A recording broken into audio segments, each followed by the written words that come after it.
नमस्कार दोस्तों, आप देख रहे हैं इंडिया न्यूज़ का डिजिटल प्लेटफॉर्म। मैं हूं रवि कुमार। रूस और यूक्रेन के बीच सीमा पर हलचलें काफ़ी तेज हो गई हैं। खबरों के मुताबिक रूस ने सीमा के दूसरी ओर 50,000 सैनिकों की तैनाती कर दी है। इसके साथ ही यूक्रेन के कई गांवों पर कब्जे का दावा किया गया है। सीमा क्षेत्र में रूस की आक्रामकता बढ़ने की आशंका के बीच शनिवार को यूक्रेन ने रूसी सीमा के सटे हुए सूमी क्षेत्र के 11 और गाँव को खाली करने का आदेश दे दिया। यह कदम ऐसे समय पर उठाया गया है जब यहां आशंका तेजी से बढ़ रही है कि मॉस्को फिर से जमीनी हमले की तैयारी कर रहा है। रूस यूक्रेन युद्ध को लेकर खबर है कि उसके मुताबिक रूस अब लंबे समय बाद यूक्रेन एक बार फिर से बड़ी जमीनी हमला करने की तैयारी कर चुका है। सीमा पर 50,000 से ज्यादा रूसी सैनिकों की तैनाती कर दी गई है। रूस और यूक्रेन के बीच सीमा पर हलचलें काफी तेज हैं। एक रिपोर्ट के मुताबिक रूस ने सीमा के दूसरी तरफ 50,000 सैनिकों की तैनाती की है। इसके साथ ही यूक्रेन के कई गांवों पर कब्जे का दावा किया गया है। सीमा क्षेत्र में रूस की आक्रामकता के बढ़ने की आशंका के बीच शनिवार को यूक्रेन ने रूसी सीमा से सटे हुए क्षेत्र के 11 और गांव को खाली कराने का आदेश जारी किया। यह कदम ऐसे वक्त उठाया गया है जब यह आशंका तेजी से बढ़ रही है कि मॉस्को फिर से जमीनी हमले की तैयारी कर रहा है। लंबे समय से रूस और यूक्रेन एक दूसरे पर ड्रोन और हवाई हमले करते आ रहे हैं, मगर ताज़ा रिपोर्टों की अगर माने तो अब रूस ने सीमा के दूसरी ओर 50,000 से ज़्यादा अधिक सैनिकों की तैनाती यूक्रेन पर फिर से ज़मीनी हमला करने के इरादे से की है। इसके साथ ही पूर्वोत्तर यूक्रेनी क्षेत्र में कई गांवों पर कब्जा भी कर लिया है।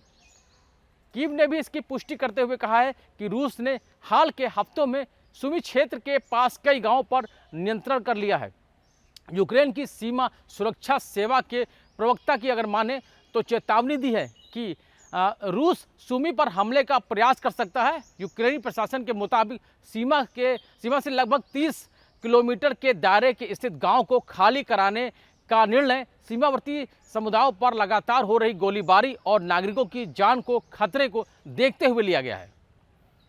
अब तक सुमी क्षेत्र के करीब 213 बस्तियों को खाली करने का आदेश दिया जा चुका है।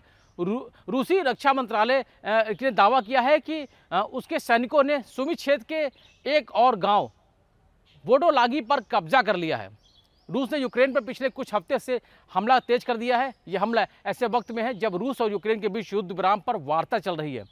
अगली वार्ता भी 2 जून तक इस्तांबुल में प्रस्तावित है। रूस ने पुष्टि की है कि यह तुर्की के शहर इस्तांबुल में अपना प्रतिनिधिमंडल भेजेगा। हालांकि कीव ने अब तक इस बैठक को औपचारिक रूप से स्वीकार नहीं किया है। यूक्रेन की तरफ से जानकारी मिली है कि जब तक क्रेमलिन अपनी शांति शर्तों को स्पष्ट नहीं करता है तब तक किसी भी वार्ता से परिणाम निकलना मुश्किल है। रूस के इस हमले को यूक्रेन पर समझौते के दौरान अपनी शर्तें थोपने के लिए दबाव बनाने की रणनीति के रूप में भी देखा जा रहा है। यूक्रेन पर हमला तेज करने और उसके गांव पर रूस कब्जे के बाद राष्ट्रपति व्लादिमीर जेलेंस्की ने पुतिन पर गंभीर आरोप लगाए हैं। जेलेंस्की ने मॉस्को पर आरोप लगाया है कि शांति वार्ता की संभावना को विफल करने के लिए हर संभव प्रयास कर रहा है, जो जानबूझकर अपनी शर्तों को स्पष्ट नहीं कर रहा है। अभी के लिए इतना ही। देखते रहिए इंडिया न्यूज़।